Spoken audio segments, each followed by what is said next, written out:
Buenas tardes, mi nombre es Sofía y hoy vamos a hablar sobre la autoridad. La autoridad es el proceso mediante el cual un ente o sujeto ejerce su voluntad sobre mí. Según Mike Engels, la autoridad se necesita y es muy inevitable.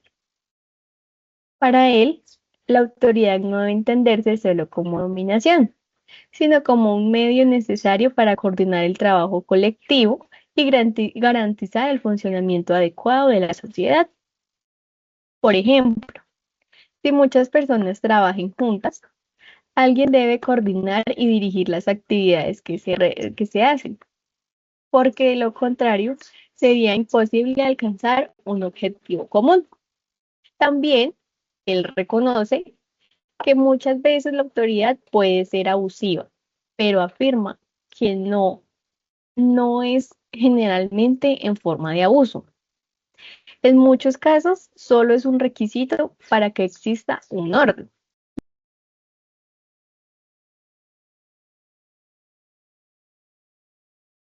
¿Qué es una autoridad estricta? Una autoridad estricta es aquella en la que las órdenes deben cumplirse de manera inmediata, sin que cada decisión se discuta en el momento. Por ejemplo, durante una cirugía, el cirujano principal dirige al equipo médico. Si éste ordena un instrumento o que se realice algún procedimiento, los demás profesionales deben hacerlo de inmediato. No se pueden poner a debatir en este justo instante sobre lo que les ordenan, porque la vida del paciente podría estar en riesgo. Con este ejemplo podemos evidenciar la autoridad estricta, cómo no se pueden refutar ciertas órdenes en momentos exactos, porque ello puede llevar a cosas fatales.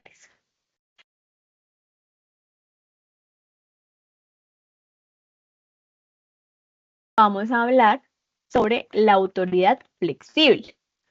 También es un tipo de autoridad, como bien lo dice su nombre, pero es aquella que aunque conserva el poder de dirigir y tomar decisiones una sola persona, esta decide escuchar, dialogar y tener en cuenta diferentes opiniones de personas subalternas a él.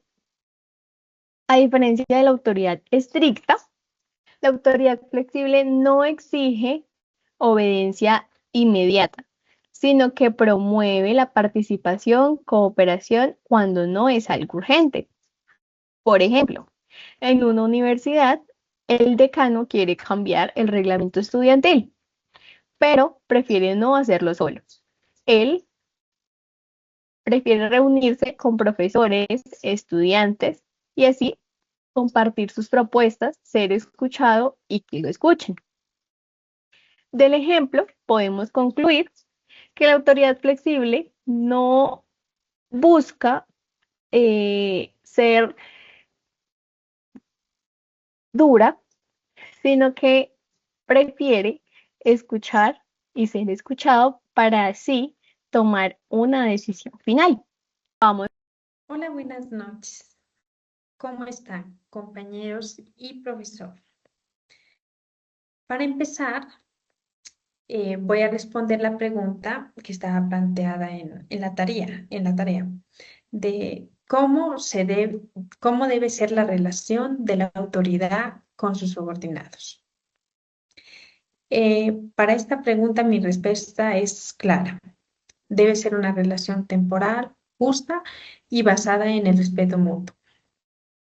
No se trata de alguien mande por capricho o abuse del poder, sino que la autoridad funcione solo con una herramienta para coordinar un grupo y también buscar el bienestar de todos y acabar con las injusticias.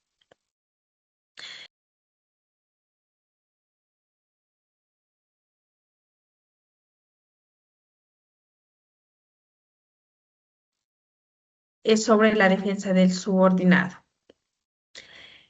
Em, para explicar por qué defiendo esta postura y quién es el subordinado, nos apoyamos en el texto de Frames English de 1873 que se llama De la autoridad. Lo primero que nos dice English es que la autoridad es necesaria para que el mundo funcione. Él pone ejemplos muy simples. Una fábrica de algodón, también el ferrocarril o el barco. Y dice que, por ejemplo, en el barco, en medio de una tormenta, si cada quien hace lo que quiere, pues en efecto todos morirían. Por eso es necesario que alguien dirija y digamos que los demás obedezcan. Y además eso es clave para cualquier organización, o sea, ser disciplinado. Bueno, y ahí viene algo importante que también nos dice Engels, es que, digamos, la revolución no es un juego pacífico. De hecho, dice que es una cosa de las más autoritarias que existe.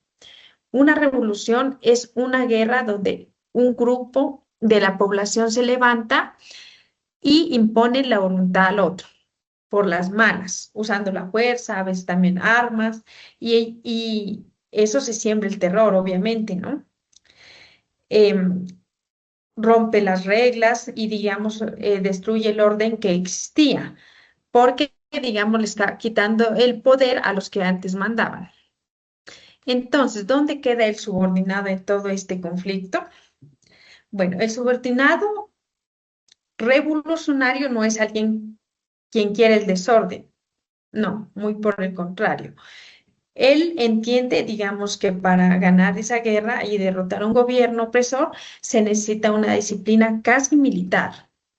Por eso decide conscientemente dejar de obedecer las leyes de un Estado viejo y corrupto y prefiere someterse a las de la revolución. Sabe que para usar la fuerza y aceptar la autoridad o sea, sabe que para usar la fuerza y aceptar esa autoridad interna es la única estrategia para cambiar el sistema de raíz y lograr una emancipación de todos. Esa, según el revolucionario subordinado, es la única manera, digamos, para que todo sea justo. Él busca que todo sea justo. Por eso no, no defiende y no hace, no obedece, sino que busca lo mejor. Bueno, con esto ya concluyo la pregunta y también sustento mi postura sobre el tema que me tocó.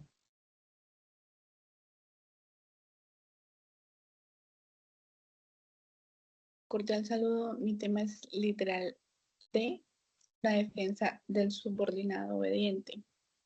El día de hoy quiero empezar por un ejemplo que pronto a todos nos ha sucedido, que es pensar que el obedecer es sinónimo de ser sumiso, de no tener criterio propio. Pero si nosotros leemos Engels, en el texto de la autoridad, nos damos cuenta de que la cosa no es tan simple. Engels pone un ejemplo que me parece muy bueno. Una fábrica de helados, ahí trabajan cientos de personas. Para que esto funcione, alguien debe de decir a qué hora se prende la máquina, cómo se organizan los turnos, a qué presión debe ir el vapor. Si cada quien hiciera lo que quisiera, la fábrica simplemente no produce nada. En un barco en alta mar pasa lo mismo. Si viene una tormenta, no hay tiempo de votar. A ver qué se hace. Todos deben obedecer al capitán de forma inmediata porque eso depende que sobrevivan. Entonces ahí está la clave de mi defensa. Obedecer no es lo mismo que someterte ciegamente. Es entender que hay cosas que solo se logran si trabajamos coordinados y que la coordinación necesita que alguien dirija y que otros en ese momento sigan esa dirección. El subordinado obediente en ese sentido no es un debilucho ni una persona que no tenga voluntad. Es alguien que entiende que su obediencia, cuando la autoridad es legítima, es justamente lo que hace posible que las cosas funcionen. Esto se conecta directamente con lo que estamos viendo en el derecho. La autoridad jurídica existe, entre otras cosas. Existe para producir los conflictos entre las personas. Si cada uno actuara solo según su propia voluntad, sin ningún tipo de subordinación a normas o autoridades legítimas, esto no sería libertad, sería un caos. Sería literalmente la ley del más fuerte. Ahora, algo más importante. Esto no es una defensa de la obediencia ciega. El mismo Engels distingue entre la autoridad que se necesita para cumplir una función específica y el autoritarismo, que es cuando esa autoridad ya extiende la fuerza a todos los ámbitos de la vida. O sea, yo defiendo al subordinado obediente, pero no a la persona que obedece, porque reconoce que esa autoridad cumple un papel necesario, no porque tenga derechos o no porque pueda pensar por sí mismo. Entonces, para finalizar, ser un subordinado obediente no es renunciar a la libertad, es ejercerla de forma responsable, es reconocer que la cooperación ordenada, guiada por una autoridad legítima, es lo que permite reducir los conflictos y hacer posible la convivencia que el derecho al final busca garantizar.